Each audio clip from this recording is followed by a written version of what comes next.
देखिए, ये 27 जनवरी का दिन हमारे राज्य के लिए बहुत महत्वपूर्ण दिन है, क्योंकि देश के अंदर हम पहले राज्य के रूप में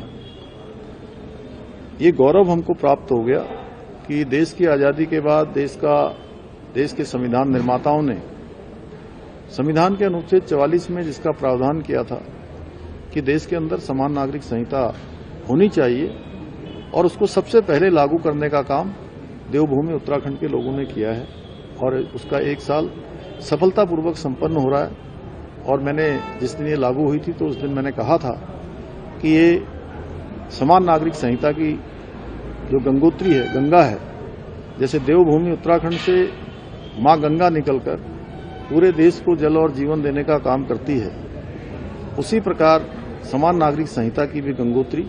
पूरे देश को आने वाले समय में लाभ देगी। देखिए, ये 27 जनवरी का दिन हमारे राज्य के लिए बहुत महत्वपूर्ण दिन है, क्योंकि देश के अंदर हम पहले राज्य के रूप में ये गौरव हमको प्राप्त हो गया कि देश की आजादी के बाद देश के संविधान निर्माताओं ने संविधान के अनुच्छेद 44 में जिसका प्रावधान किया था कि देश के अंदर समान नागरिक संहिता होनी चाहिए और उसको सबसे पहले लागू करने का काम देवभूमि उत्तराखंड के लोगों ने किया है और उसका 1 साल सफलतापूर्वक संपन्न हो रहा है। और मैंने जिस दिन ये लागू हुई थी तो उस दिन मैंने कहा था कि ये समान नागरिक संहिता की जो गंगोत्री है, गंगा है,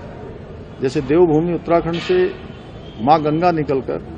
पूरे देश को जल और जीवन देने का काम करती है, उसी प्रकार समान नागरिक संहिता की भी गंगोत्री पूरे देश को आने वाले समय में लाभ देगी।